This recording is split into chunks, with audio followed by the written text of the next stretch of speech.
विश्वानि देव सवितरदुरितानि पराशुभ यद्भद्रं तन्न आशुभ।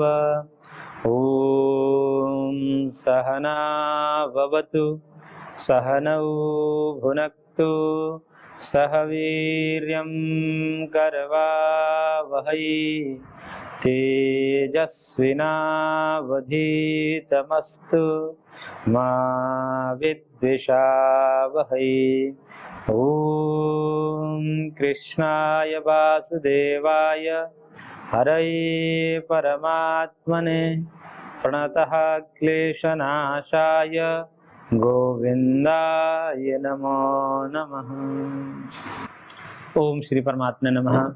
श्रीमद् भगवद गीतामृतम विभूति योग नामक 10वें अध्याय पर हम चर्चा कर रहे थे, जिसमें भगवान ने श्लोक संख्या 34 में मृत्यु सर्वहर्षाहम उद्भवश्च भविष्यताम कीर्ति श्रीवाक्ष नारीणाम स्मृति मेधा धृति क्षमा, इसमें कहा कि सब कुछ हरण करने वाला मृत्यु सर्वहर नामक का मृत्यु मैं ही हूँ, और आगे होने वाला जो मनुष्यों का ऐश्वर्य है, उत्कर्ष है, अभ्युदय है, लौकिक या पारलौकिक कल्याण है, वो मैं ही हूँ। अर्थात मेरे द्वारा ही भविष्य में जितने भी कल्याण होते हैं, चाहे वो भौतिक कल्याण हो या आध्यात्मिक कल्याण हो, मेरे द्वारा ही होता है, मैं ही उनका मूल हूँ। और नाश होता है किसी का विनाश होता है, तो प्रलय में सब कुछ विनाश कर लेने के कारण वो सर्वहर हैं, अथवा प्राण और धनादि का हरण करने के कारण भी उसे सर्वहर कहा जाता है। तो सब कुछ हरण करने वाले परमात्मा ही है। परमात्मा से ही जब पाप फलोन्मुख होता है या प्रारब्ध कर्म का नाश हो जाता है भोग के द्वारा, तब प्रलय हो जाता है, मृत्यु हो जाती है। तो मृत्यु का भी कारण भगवान ही है। कह रहे हैं कि मैं स्वयं ही हूँ, और जितने भी उत्कर्ष होने वाले हैं, भौतिक उन्नति होने वाली है, आध्यात्मिक उन्नति होने वाली है, वो भी मैं ही हूँ, अर्थात उसका भी मूल मैं ही हूँ। और फिर उत्तर वाक्य में कहा भगवान ने कि कीर्ति ही श्री ही वाक् च नारीणाम स्मृति मेधा धृति क्षमा, यानी कि स्त्रियों में मैं क्या हूँ? कीर्ति हूँ, वाणी हूँ, लक्ष्मी हूँ, श्री लक्ष्मी, लक्ष्मी हूँ, स्मृति हूँ, मेधा हूँ, धृति हूँ, क्षमा। यानी कि जितने भी स्त्री हैं, उन स्त्रियों में मैं ये सद्गुण, क्योंकि स्त्रीलिंग ही है, कीर्ति स्त्रीलिंग है, श्री स्त्रीलिंग है, वाणी स्त्रीलिंग है, क्षमा, धृति और स्मृति ये सब स्त्रीलिंग है। तो इसलिए स्त्रियों में मानो मैं ये सारे सद्गुण हूँ। इसलिए ये सारे सद्गुण जिसको प्राप्त है उसको सबसे उत्कृष्ट स्त्री मानो प्राप्त है, अथवा किसी स्त्री में ये सारे सद्गुण विद्यमान हो तो वह सर्वश्रेष्ठ स्त्री है, जिसमें कीर्ति है, यश है, और मान सम्मान समाज में उसकी प्रतिष्ठा है। प्रतिष्ठा का तात्पर्य होता है कि श्रेष्ठ जनों में प्रतिष्ठा। कभी कभी अश्रेष्ठ जनों में भी, असामाजिक तत्वों में भी किसी की प्रतिष्ठा हो जाती है, उसकी भी कीर्ति हो जाती है। तो कीर्ति नहीं कहते हैं उसको, कुख्यात हो जाता है। एक तो विख्यात होना होता है, एक कुख्यात होते हैं।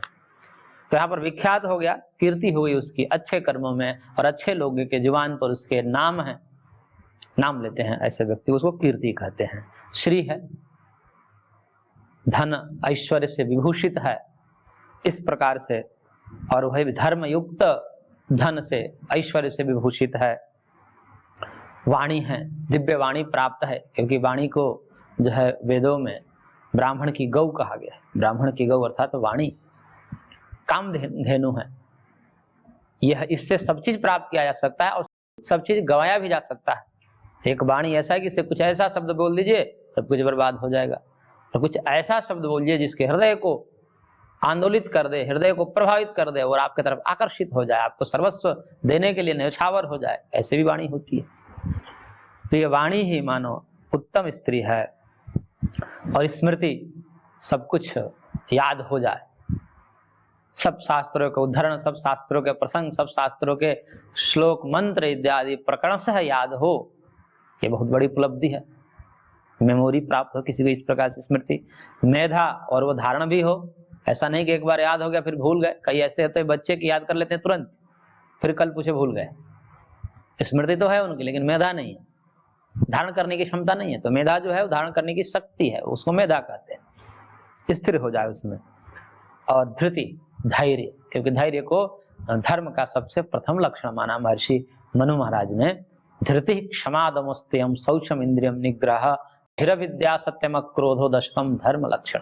उसमें धृति यानी कि धैर्य, कभी भी विपरीत परिस्थितियों में भी अपना धैर्य नहीं खोना।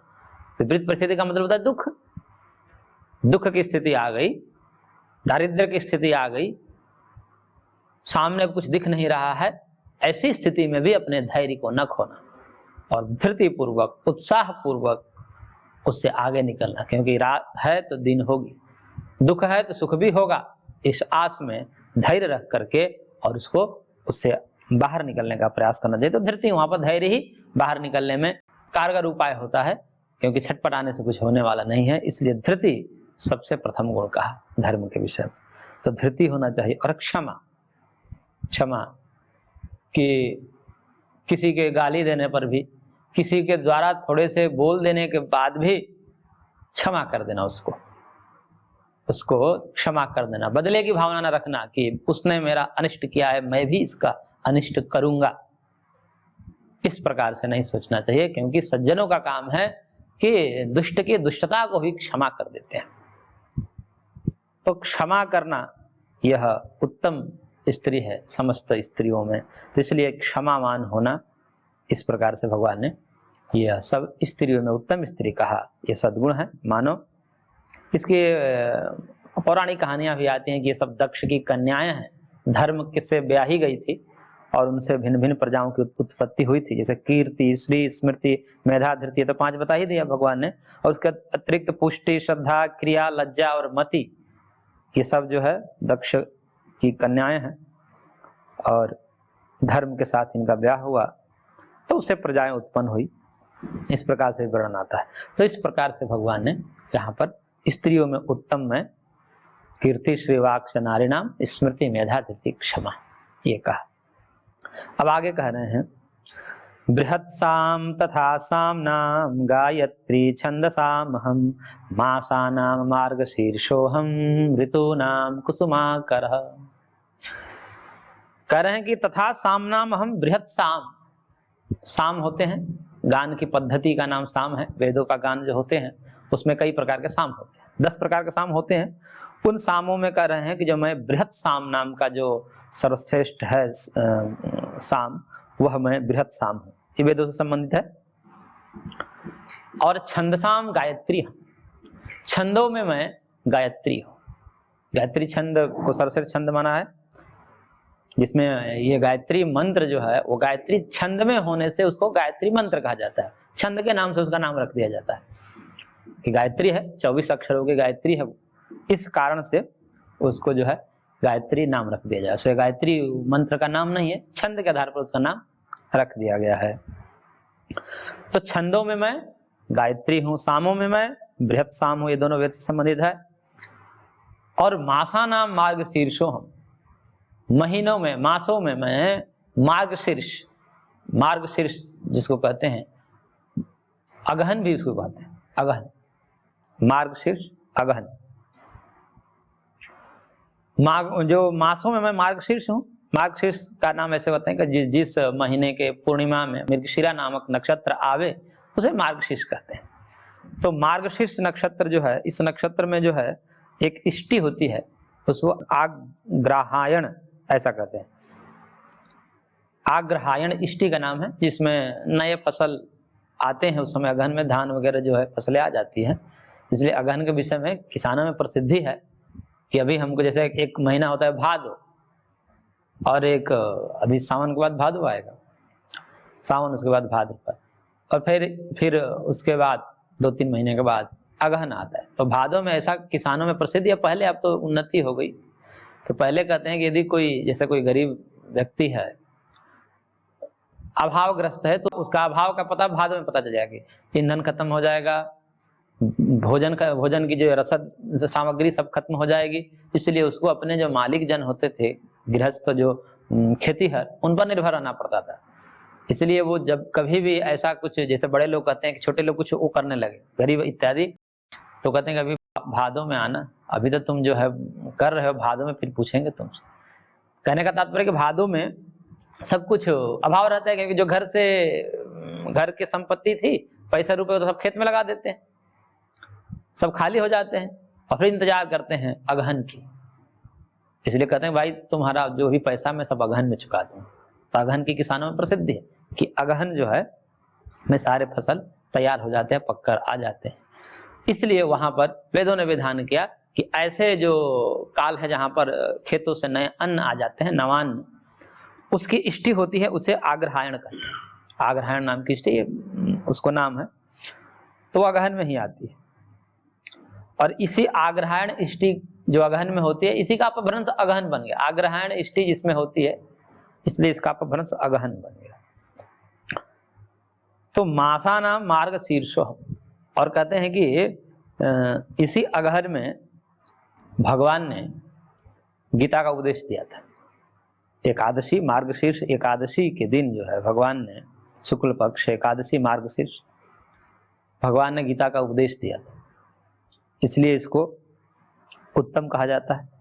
और ऐसा माना जाता है, इसमें नीचे लिखा है नोट में कि मार्गशीर्ष को प्रथम स्थान इसलिए दिया जाता है कि उन दिनों, यानी कि महाभारत काल की बात है, वर्ष का प्रारंभ मार्गशीर्ष से होता था। वर्ष का पहला महीना जो है मार्गशीर्ष अगहन को माना जाता था। ये महाभारत अनुशासन पर्व वाल्मीकि रामायण में भी आता है। और मृगशीर्ष नक्षत्र को आग्रायणी अर्थात वर्ष के आरंभ का नक्षत्र कहते हैं। तो इस प्रकार से कई है। और भगवान राम का विवाह भी अगहन में ही हुआ था। तो इस प्रकार से कह रहे हैं कि मासा नाम मार्गशीर्षो, मैं मासों में, महीनों में मार्गशीर्ष अगहन हूँ। ऋतु नाम कुसुमाकर वसंत, ऋतुओं में मैं कुसुमाकर यानी कि बसंत हूँ। बसंत ऋतु में कहते हैं कि सारी सृष्टि जो है वह नई हो जाती है, सारे पुष्प खिल जाते हैं, एक नया ही वो दिख जाता है। सब खेतों में जो है पुष्प आ जाते हैं, सरसों के फूल आ जाएंगे, नए पत्ते आ जाएंगे पेड़ों के, पतझड़ के बाद नए पत्ते आ जाते हैं। तो इस प्रकार से पूरा हरियाली और पूरा एक नव जीवन, नव प्राण बहता है उस समय। इसलिए उसको जो है बसंत ऋतु, जो चैत्र और वैशाख 2 महीने हैं बसंत ऋतु के अंतर्गत आते हैं। तो ऋतुओं में मैं बसंत हूँ, ऐसा भगवान ने कहा। आगे कह रहे हैं, देखिए श्लोक संख्या 36, द्यूतम छलयतामस्मि तेजस्विनामहं जयोस्मि सव्यवसायोस्मि सत्वं सत्ववतामहं। कह रहे हैं कि छल करने वालों में, क्योंकि सब में उत्कृष्ट दिखा रहे हैं, तो छल करने वालों में क्या हूं? तो कह रहे कि छल यदि करना ही है किसी को छल से, तो कह रहे कि द्यूत अर्थात जो जुआ, क्योंकि जुआ में ये होता है कि एकदम पीठ पीछे छल होता है, इसमें सामने सामने होता है कि भाई हम तुम्हें चुनौती देते हैं, उस चुनौती का सामना करो। एक छल होता है पीठ पीछे क्या करना है, आओ खेल लेते हैं। तो ये सबसे बड़ा छल है, जिसमें जो है दोनों की स्वीकार्यता से ये छल होता है। इसलिए कहते हैं कि छलियों में मैं जो हूं वह जुआ। इसलिए भगवान जो कह रहे हैं कि मानो हमसे ही ये सब ठगे गए थे पांडव, जुआ खेल कर ठगे गए थे, जुआ से ही ठगे गए थे, वनवास हुआ था इनका। इसलिए छल करने वालों में द्युत क्रीड़ा हो, यानी कि जुआ हो, क्योंकि इसमें जो है पीठ पीछे नहीं होता, दोनों की सहमति से होता है, सामने सामना होता है। इसलिए छलना ही है किसी को तो जुआ से छलना चाहिए, ऐसा कहने का तात्पर्य है। और तेजस्वी नाम तेज अस्मि, और तेजस्वियों का जो तेज है वो मैं ही हूं। जितने भी तेज पुरुष हैं, इनको कहते हैं कि ये तेज पुरुष है, इनमें तेजस्विता है, इनमें ओजस्विता है, उनका तेज और ओज मैं ही हूं।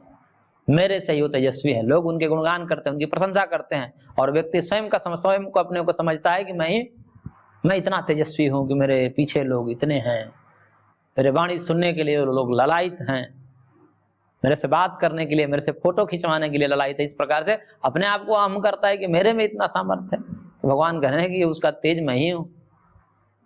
क्योंकि उसका ऐश्वर्य, उसको वैभव है, जो कुछ भी उसको मैं दिया हूं मैं ही दिया हूं।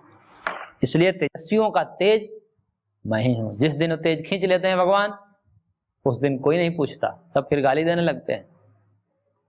इसलिए कहते हैं कि भगवान जिसको उठाना चाहे उठा देते हैं, जो गिराना चाहे गिरा देते हैं। और जिस समय उठाते हैं तो व्यक्ति को अभिमान आने लगता है, उसको लगता है कि मैं ही सब कुछ कर रहा हूं, देखिए मेरे पीछे कितने। और जिस दिन पटकते हैं तो फिर कहीं का नहीं रहता। इसलिए अभिमान नहीं करना चाहिए। तेजस्वियों का तेज भी भगवान कहने कि मैं ही हूं। और फिर कह रहे कि जयोस्मि, मैं जय हूं, मेरे से ही विजय प्राप्त होती है। यदि कोई विजय को प्राप्त करता है तो उसमें भी अभिमान नहीं होना चाहिए कि मैंने किया। ये सबका तात्पर्य यही है कि सब मैं ही हूं, मेरे से ही हो रहा है, तो मैं ही इसका मोल हो, इसमें कोई अभिमान की आवश्यकता नहीं है। जय भी मैं ही हूं और व्यवसाय भी मैं ही हूं। जितने व्यवसाय के दो अर्थ है, यहाँ पर निश्चय अर्थ दिया है। व्यवसाय का अर्थ सामान्य अर्थ व्यवसाय होता है। तो जितने भी व्यवसायी नाम व्यवसाय, उसमें जितने भी व्यवसायी हैं इन्हें अलग अलग व्यवसाय हैं, ऐसा अर्थ करेंगे तो अलग अलग व्यवसाय हैं। यानी कि धन अर्जन के जितने भी स्रोत हैं उसमें मैं व्यवसाय हूं। व्यवसाय जो व्यापार, बिजनेस, व्यापार, वो व्यवसाय। तो व्यवसाय हूं, अथवा निश्चय भी अर्थ ले आता है। निश्चय करने वाले में व्यवसाय, यानी कि अध्यवसायो बुद्धि ही, बुद्धि को भी कहा देते हैं बुद्धि हूं, लेकिन निश्चय करने वालों में मैं बुद्धि। और सत्वम सत्वताम हम, सत्वताम सत्वशाली पुरुषों में मैं सत्व हूं। यानी कि जितने भी सात्विक पुरुष हैं उनमें विद्यमान जो सत्व है वो मैं ही हूं। तो सात्विकों का सत्व भी मैं ही हूं, तेजस्वियों का तेज भी मैं हूं, व्यवसायियों का व्यवसाय भी मैं ही हूं, ये सब मैं ही हूं।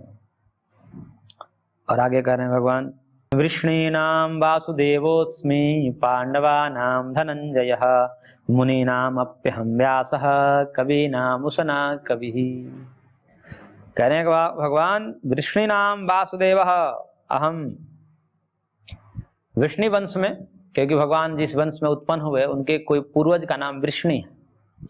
तो वृष्णि वंशियों में मैं वासुदेव, मैं स्वयं अपने को कह रहे हैं मैं वासुदेव, वसुदेव का पुत्र वासुदेव, वसुदेव देवकी उनका पुत्र वासुदेव, भगवान साक्षात। अर्थात मैं साक्षात जो तुम्हारे सामने खड़ा हूं, ये विष्णुवंशियों में सबसे उत्तम अपने को बता रहे हैं। और कहेगा पांडवों में धनंजय, तुम जो तुम खड़े हो प्रणिपात होकर के, हूं मैं ही हूं। क्योंकि पांडवों में धनंजय, धन कहते हैं, ऐसे धन को जीतने वाले को धनंजय कहते हैं।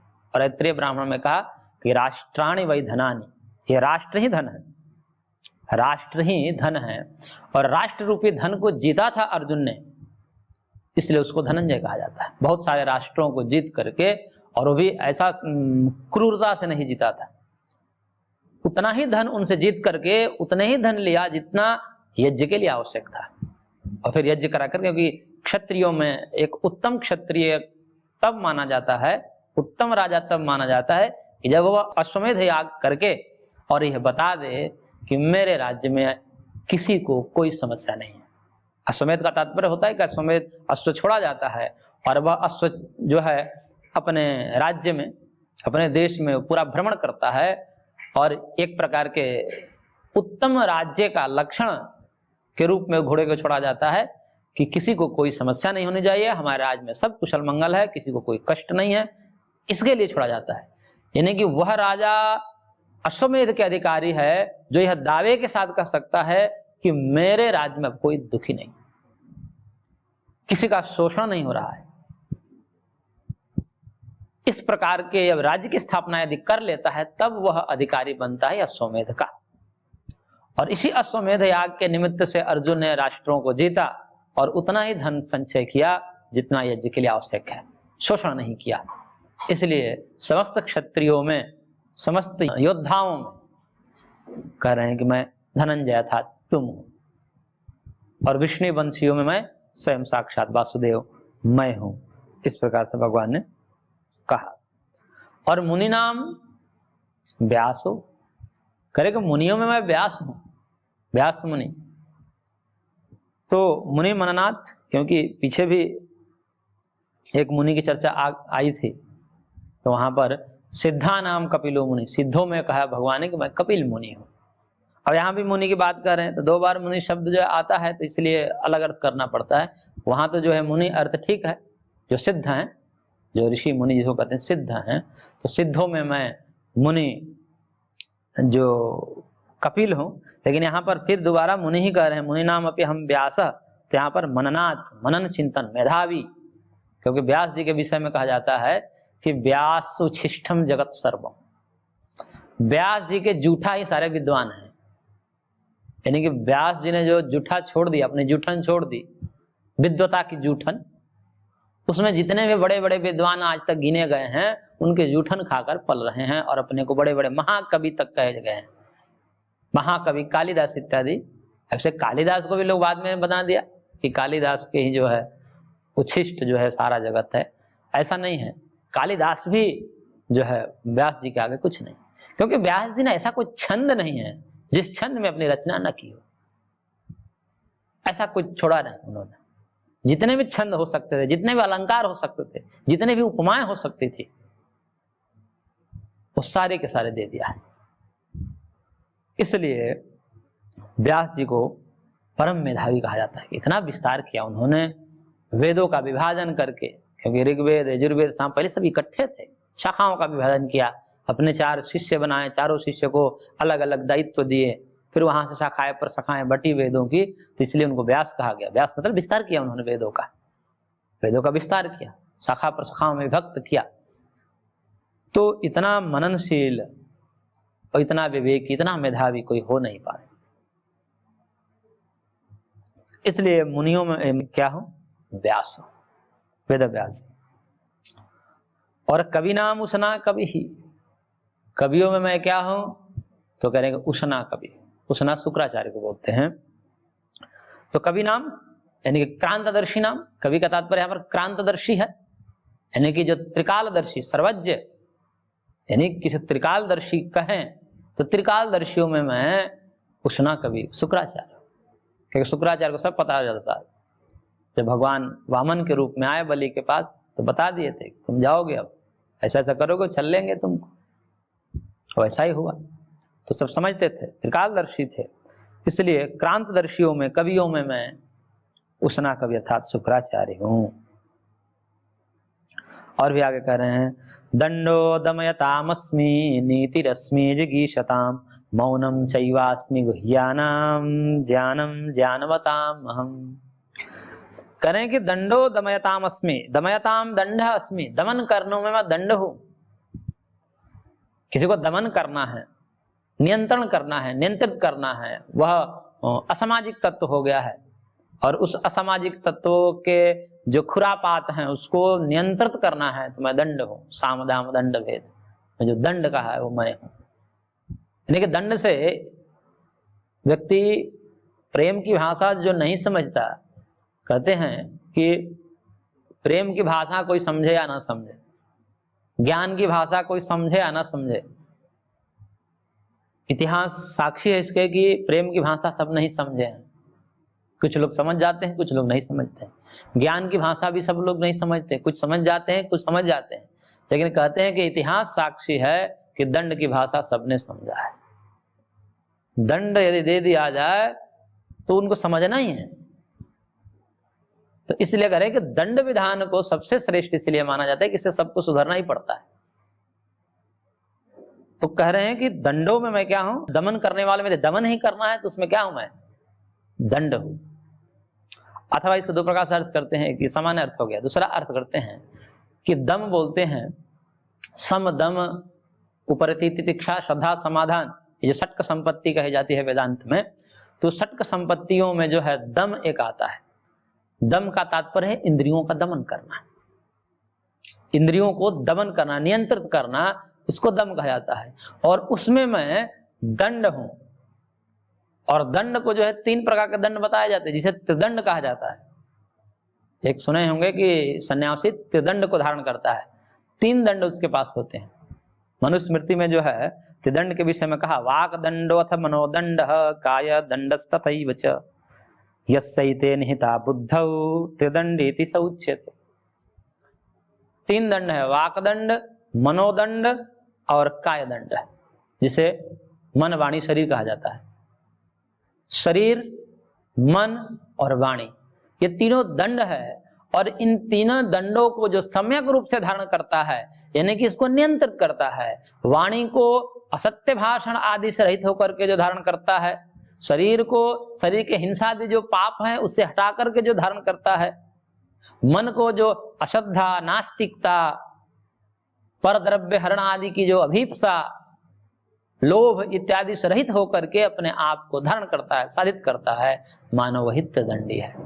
ये तीनों दंडों, मन, वाणी और शरीर को जो उसके दोषों से हटाकर, उसके पापों से हटा करके, 10 प्रकार के पुण्य 10 प्रकार के पाप होते हैं मन, वाणी और शरीर से, उन 10 प्रकार के पाप और पुण्य से हटा करके मानव जो धारण किया है, ऐसा सन्यासी, उसको दंडी कहा जाता है। ये 3 दंड है। तो इसलिए किसी को दमन करना है, अपने को नियंत्रण करना है, तो इन तीनों जो दंड हैं, मन, वाणी और शरीर, इनको नियंत्रण करना चाहिए। इनको नियंत्रण करना सबसे उत्तम दंड है। मन को साधित करना, अश्रद्धा, लोभ, असूया इत्यादि को दूर करके श्रद्धा, आस्तिकता, भगवत भक्ति से युक्त रहना।